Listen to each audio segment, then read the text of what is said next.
Hello, everyone. My name is Kashish Tendulkar, joining in from CXO Experts, and welcome back to a new episode of XPERT Talks. So, today we have Mr. Vikram Subburaj, who's the CEO and co founder at Giottus Cryptocurrency Exchange. Hello, sir. How are you doing? Hello, yeah. Thank you for having me here. Great. Thank you for joining us, sir. So, setting the stage, let's talk about Geotis. So, Geotis has been building through regulatory uncertainty, market crashes, and a tough tax regime. So, what has been the defining moment that, told you that this industry is here to stay? So, no, yeah. So I can give a lot of theoretical answers, but the frank thing is, once you get into this field, start reading the Bitcoin white paper. Somewhere you feel that it is much more than just a new tech that has come out, much more than a fintech, some new product has come out. Uh, uh, it is uh, it is a change in the way we think altogether. Now, obviously, when you have such a product which is changing the way you think, it is not going to be an easy ride, right? And once you start getting that belief, I think yes, regulatory uncertainty, where adoption also takes a hit every now and then because people are also worried. Very complex product for someone to understand as well.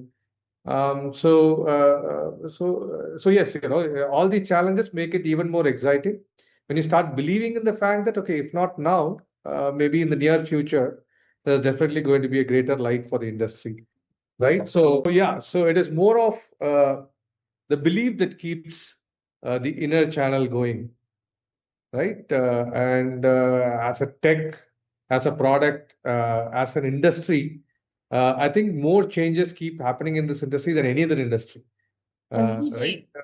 Yeah, every single day, and I mean, especially in the last couple of months, it has been tiring with a lot of information as well, right? So yeah, so there is for the if you're someone who gets excited with frequent changes, yes, this industry has definitely has Yeah. a lot to do. Just change in news, also in price, right? So, so yeah.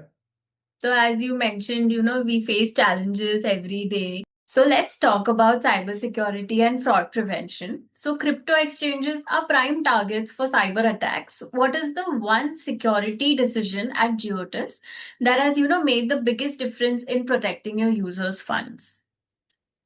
See, obviously, when we talk about cybersecurity, uh, now not just us, right? Now, every exchange out there, they'll definitely be trying their level best to ensure technically what all gaps are there, what is the best process, what is the best way of handling your wallet keys and everything.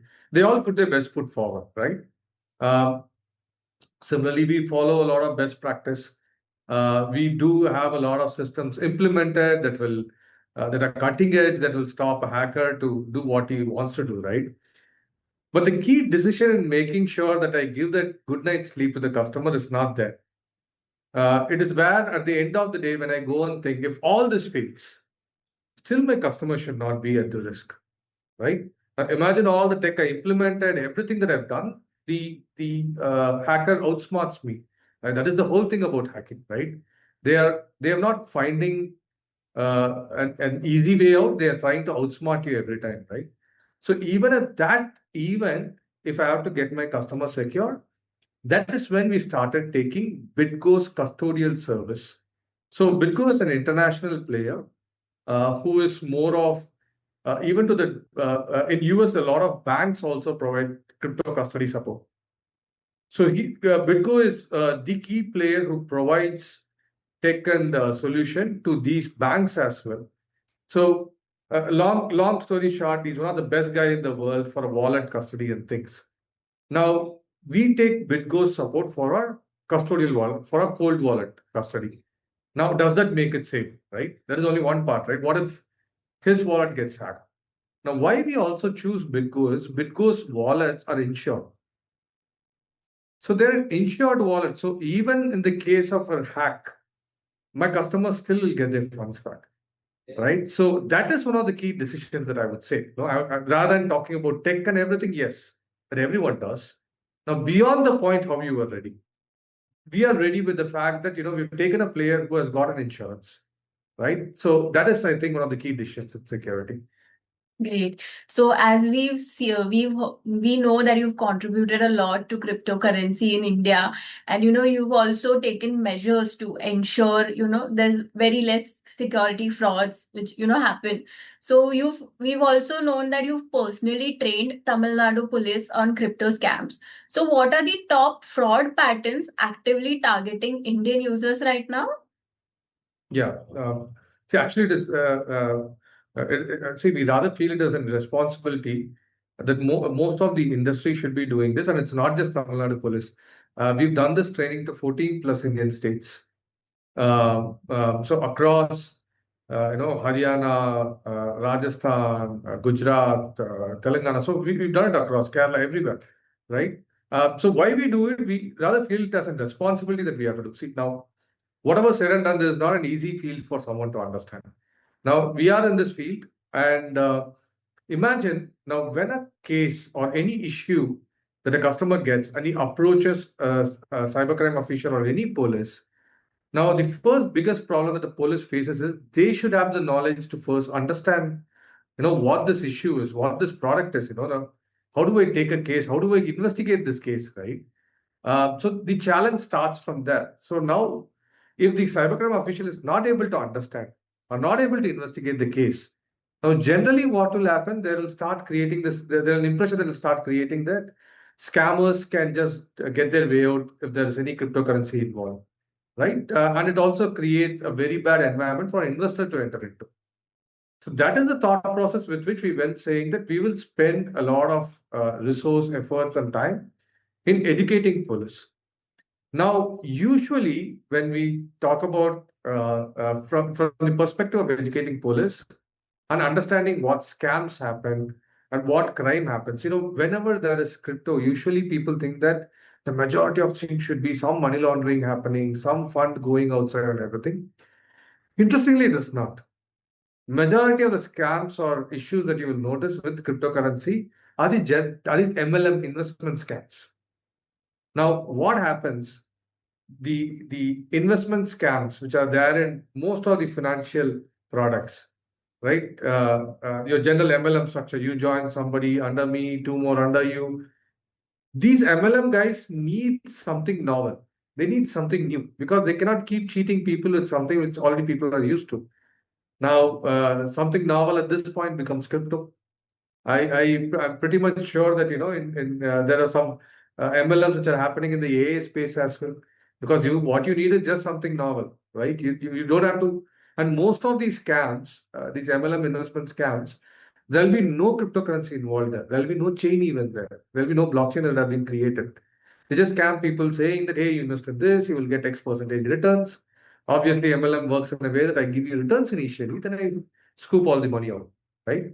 So this is the biggest scam that happens in crypto, right? Now, if I take this out, then it is almost 90% of the scam in crypto that goes on. The remaining is just 10% what we are talking about, where yes, there are some people who use crypto for money laundering. There are a few people, there are cases wherein we have also seen uh, crypto being used for payments per se, but not allowed by the governments in certain sectors yet, right? So, so the majority of the issue, like we usually think, is not around the AML, but rather in the awareness part, right? Since generally it's a newer product, it's high tech, the awareness is low, right? Very well So said. that is the trouble, right? And obviously, scammers will try to take advantage of that, right? So Yeah. yes, very well said. That brings me to my next question, which I think you might be very interested to answer. If you were in the room with SEBI and RBI tomorrow, what is the one regulatory change you'd push for that would have the most immediate positive impact? Yeah. Okay. So yeah, that's a very interesting thing. Yeah, having said the fact that whatever we are suggesting, they're going to take it up, right? See, it is going to be a straightforward request that they'll have to start regulating. They have to get a start right now. Why do I say this? it is not an easy fact to regulate crypto. Let me also be very frank, right? Now, when I say regulate crypto, it is such a global thing. There are so many moving parts to this. Now, that is why even countries like US, who are very keen in regulating, they are taking the time to regulate this piece, right? Like there is a regulation that has come in for all the tokens which are launched before, then regulations which are coming in for stables. So there are different parts to this that has to get regulated. Now, ideally, when what we request RBA and SEBI would be to start this activity, right? Start this thing that okay, we will start regulating this industry, and we will take this piece first. For example, RBA could take the piece of for payments in crypto, what should I do? For cross-border remittance, what should I do? So that is individual regulation, right? I cannot do a global regulations for crypto. So I have to take these pieces individually. Now, SEBI, yes, SEBI, when it comes to SEBI, it is investment. There are products. How do we regulate the spot market here? Does all the cryptocurrencies need to be regulated? Which all products should I allow to get traded? Right? Should every crypto be allowed to get traded as the scenario now? So these are the paths, right? Now, rather than saying, come regulate me, I want them to come to the fact that start the process, right? If we start the process now, it is going to take us at least 3 to 4 years to get to a good state. But we need to have a start. So my only ask will be, let's start. I think Yes. all the other major countries have started. Good that, we have come out of the fact that we're going to ban the industry. That is not there in the cards anymore. They're much more open. They're much more wanting to understand the industry. Now, they've known the industry really well now. I think too much of knowing has happened. Let's just start with the regulations now. This could be the ask. Yes. Well, that gets me to the next question. So, India's 30% tax and 1% TDS were meant to bring order, but many argue that it pushed trades towards unregulated offshore platforms. Has the framework protected investors or increased their risk? Um, so I'll give an example. In that example, we might get some answer. Now, what happened in most of these offshore exchanges where they did not implement the TDS? A lot of these exchanges were offering P2P trades or peer-to-peer trades. Now, in a peer-to-peer trade, the general difference is the INR fund gets transferred from the buyer to the seller directly. Okay. So, if the buyer is transferring a scammed INR fund, the fund will get transferred from the buyer's bank account to the seller's bank account directly. Okay. So, when a cyber official sees this fund transfer, a scammed INR fund has transferred from customer A, who's the buyer, to customer B, who's the seller. And a cybercrime official will get both these guys, block his bank accounts, and he'll start investigating. And so this the seller's fund or bank account is also in trouble. Now, in this whole process, if we get to see, the exchange who had enabled this process did not have the responsibility to check the source of fund or anything, did not have any issue later point in time when the scam fund were transferred to the seller as well, but the exchange earned the revenue. So in this scenario, what happens is to the risk is to the customer, the revenue is to the exchange.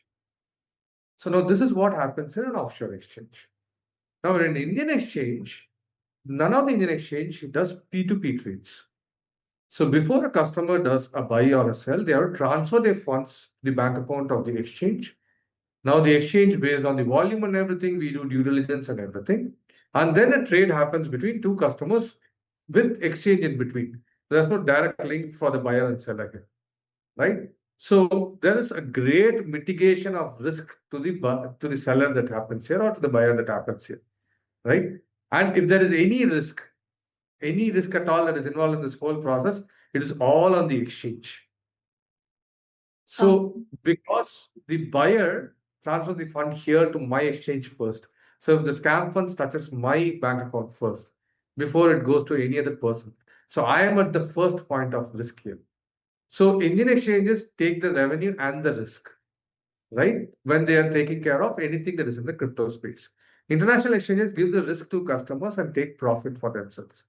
So this is the whole issue that has been happening. So in a way, the whole objective of taxation had created a scenario which was not intended. We all get it. It was not the intention of the whole taxation. But in a way, it proved a good gala party time for all the offshore exchanges, where they were getting customers freely, right? Earlier, they had to scout a lot for getting a customer because they had to give so many communications, right? And their product offerings, most of the Indian exchanges were offering as well. So it was very tough for them to acquire customers. Now it is simple. You don't have to lock your funds in TDS. You can trade with us, right? I mean, your data is also secure. We don't share it to tax officials and all that is their pitch. So they get customers for free now, right? And they give customers risk for free even. So this is the whole the issue that we are currently in. That is why we keep requesting the government to somehow rationalize this tax arbitrage. I mean, tax which has created a regulatory arbitrage per se to offshore exchanges, right? For a positive regulatory arbitrage for offshore exchanges, which is so interesting, right? Nobody would want that, right? Why do you want someone who's sitting and earning in some other country to have an advantage over our country? Very well said. We weren't aware about half of the things you just shared. So thank you for enlightening us and the audience. So let's dig into compliance and mainstream adoption. So Giottus has leaned into compliance in a space that often resists oversight. Has that been your biggest competitive edge or has it come at a cost? Can you come again, please? Sorry, yeah. So Geotis has leaned into compliance in a space that often resists oversight. So has that been your biggest competitive edge or has it come at a cost? See, I think the lens at which we should see this is not from the fact that is it an edge or a cost. Because when I start looking into it, it makes it as a business decision, right? I need to get revenues out of this, right? It is not that, right? It is more from the fact that now you are in an industry which is very, very new. If you have any ambitions at all to do something long term, then this is the only route you'll choose, right? So from that perspective, for my long-term goals, for Geodata's long-term goals, I think it is very, very necessary to get compliance of the DNA now itself, right? So from that perspective, yes, it has definitely helped us shape our long-term thought process. Now it also defines who's the customer that I have to acquire, who's the customer that I want to give more limits, who's the customer that I'm considering as a risk. How do I treat the customer that I'm putting in different risk labels? So it kind of creates an organizational habit, an organizational behavior, which is for a much more long-term success and profit, right? So from that perspective, okay, maybe I can put it in a way that yes, it has created an edge for me to define my long-term behavior of the organization or the DNA of the organization.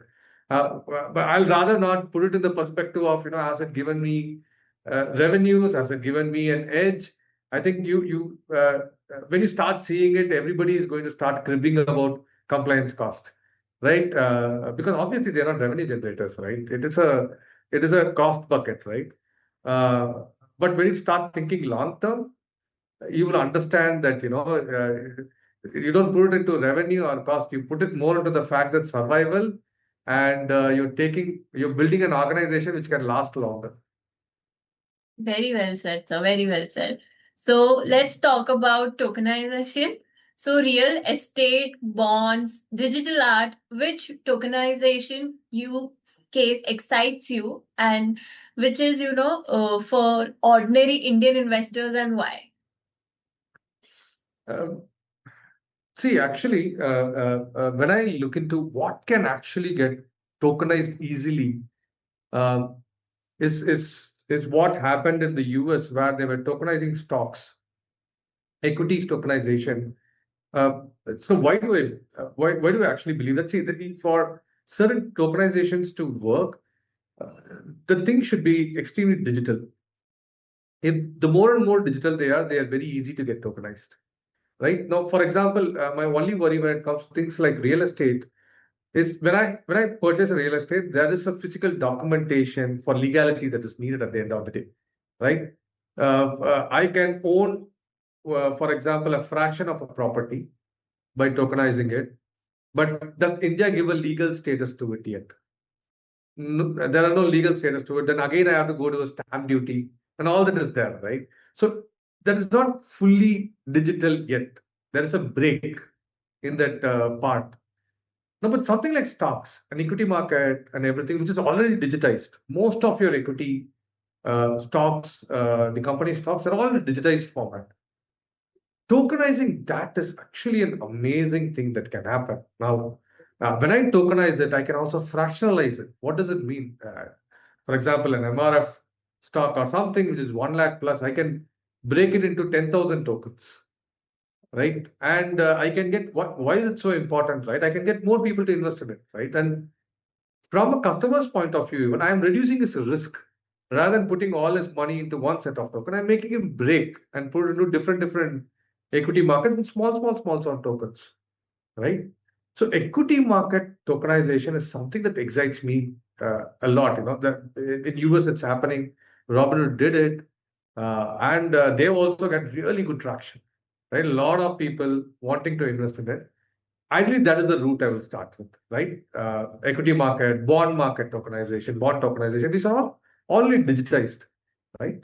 So that is obviously yes. And yes, what excites a lot of people is real estate tokenization because, for example, in Dubai, they have made it really fancy to do all this. And yes, it's obviously a very good use case, right? You want to buy something, for example, in Burj Khalifa, you cannot buy it, but you can buy a fraction of a flat, right? It definitely excites a lot of people. But I always think about, how can it happen in India? A lot of startups are definitely trying, but there are too many physical parts to it, which doesn't make it really simple to do. Right? That's my only issue there. But these parts, equity market, I think really something fast can happen there. Great, very well said, sir. Actually, throughout the interview, I've also learned a lot about cryptocurrency and what's actually going on. So, thank you so much. So, that brings us to the end of this interview. And I would really like to, usually, interviews always ask for one advice, but I would like to ask two.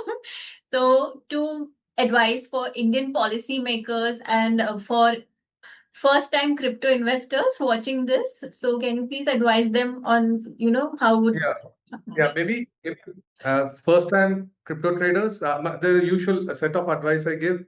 Uh, First thing, always start with Bitcoin and Ethereum. Do not start with any other token because when you get into a market, you will go with the large cap first. You don't go with the small caps. Next, it is very wrong to think that something is cheap, so I'll rather go buy it. Something is, for example, Bitcoin is 80 lakhs, so am I going to buy it? Something is only $1, let me buy that. That's a very wrong way of thinking. You can buy even 0.0001 of Bitcoin. It's a percentage increase that matters.